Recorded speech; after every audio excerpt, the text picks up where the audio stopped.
Hello everyone. इस video में हम कक्षा 6 से 8वीं की गतिविधि पत्रक नंबर 12 देखेंगे। दिनांक है इसकी 31 जनवरी 2022 और इसको शुरू करने से पहले अगर आपने अभी तक हमारे चैनल को सब्सक्राइब नहीं किया तो सब्सक्राइब कर दीजिएगा और बेल आइकन को भी दबा दीजिएगा, जिससे आगे आने वाली वर्कशीट्स की वीडियोस की नोटिफिकेशन आपको समय पर मिलती रहे। तो आज की वर्कशीट में हमें एक कविता दी गई है जिसका नाम है कौआ और कोयल। तो चलिए देखते हैं। उससे पहले मैं आपको एक इन्फॉर्मेशन देना चाहती हूँ। डियर लर्नर्स, आप अनअकैडमी पे कॉम्पिटिटिव गेम फील्ड बैटल में पार्ट ले सकते हैं, the Unacademy combat. Every Sunday इस फ्री टेस्ट में पार्ट लेकर आप scholarships, medals and merit certificates जीत सकते हैं। इंडिया के टॉप एजुकेटर्स की थ्रू फ्रेम्ड क्वेश्चंस होंगे both in English and Hindi. Real time leader board generate होगा after every question. Personalised scores and rating से आप अपना परफॉर्मेंस इवेलुएट कर सकते हैं।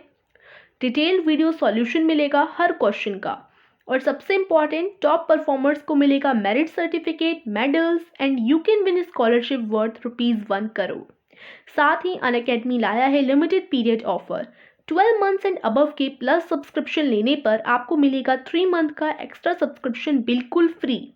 इसी तरह 12 मंथ एंड अबव के आइकॉनिक सब्सक्रिप्शन लेने पर आपको मिलेगा 6 मंथ का क्रिएटिव कॉर्नर सब्सक्रिप्शन फ्री।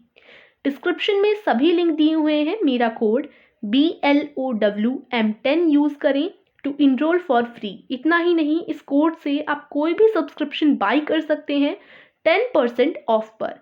सो लर्नर्स, अनअकैडमी के साथ let's crack it. Okay, so students, चलिए अब वर्कशीट को कंटिन्यू करते हैं। यहाँ पर एक कविता है कौआ और कोयल। इसे सबसे पहले हम लोग रीड करेंगे। रखे टोकरी सिर पर कोयल इठलाते इठलाते आई, कौए के घर की चौखट पर सब्जी ले ले टेर लगाई।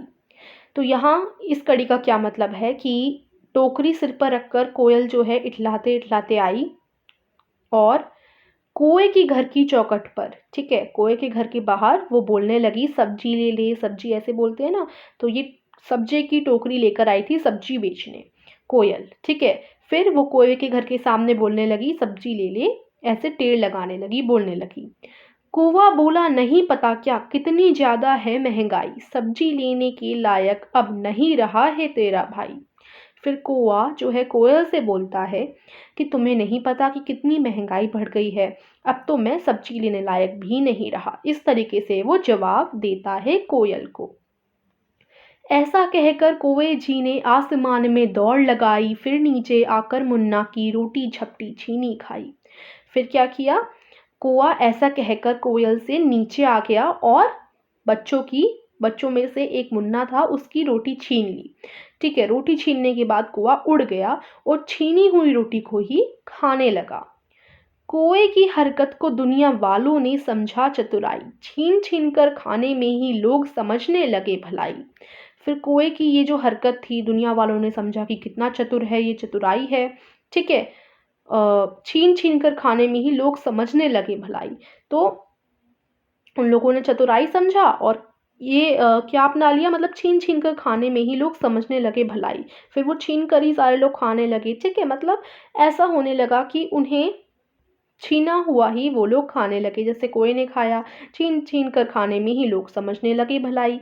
पर चिड़ियों ने चुप चुप दाना जीवन की सच्चाई बताई, कड़े परिश्रम की रोटी ही होती है सबसे सुखदाई। फिर जो चिड़िया हैं उन्होंने बताया कि जीवन की सच्चाई क्या है, जब हम अपने परिश्रम की रोटी खाते हैं वो ही सबसे ज़्यादा सुखदाई होती है। छीन कर खाने में बिल्कुल भी सही नहीं होता छीन कर खाना। हमें अपनी परिश्रम की रोटी ही खानी चाहिए। कहते हैं ना, मेहनत की कमाई खानी चाहिए, ठीक है।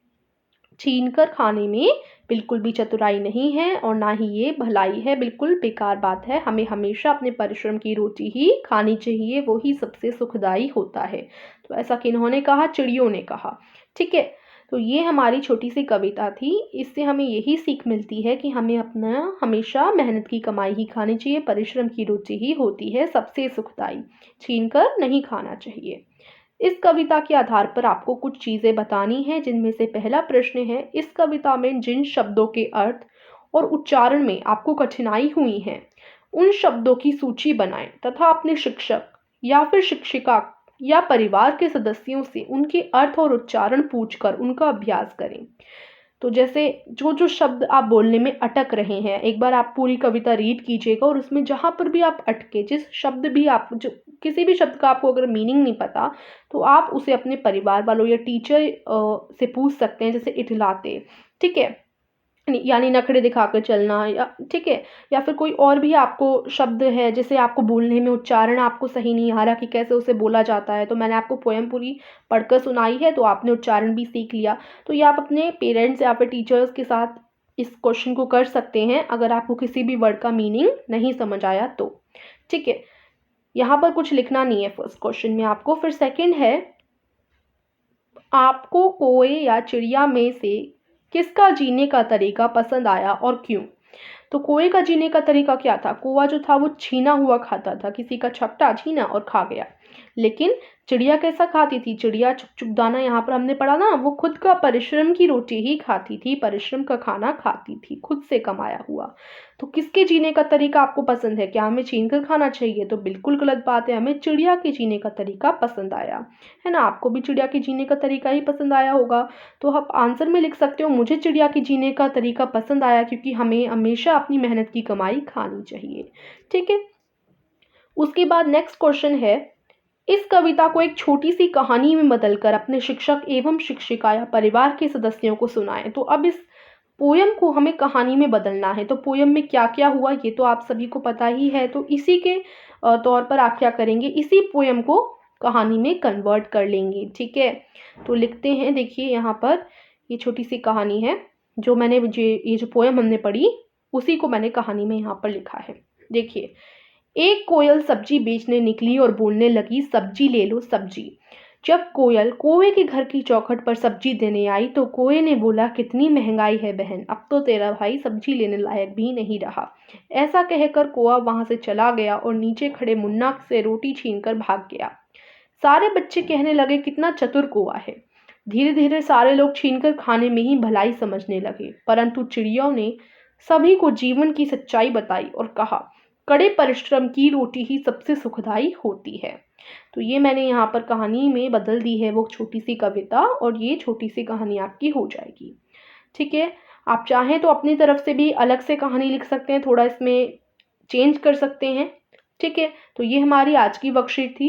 आशा करती हूँ आपको समझ आई होगी। अगर आपको इस वीडियो से थोड़ी सी भी हेल्प मिली हो तो चैनल को सब्सक्राइब करना बिल्कुल मत भूलिएगा, और बाकी आप इस वीडियो को लाइक भी कर दीजिए और इसे अपने फ्रेंड्स के साथ शेयर भी कर सकते हैं जिससे वो भी वर्कशीट को समझकर पूरा कर सकें। Thank you for watching.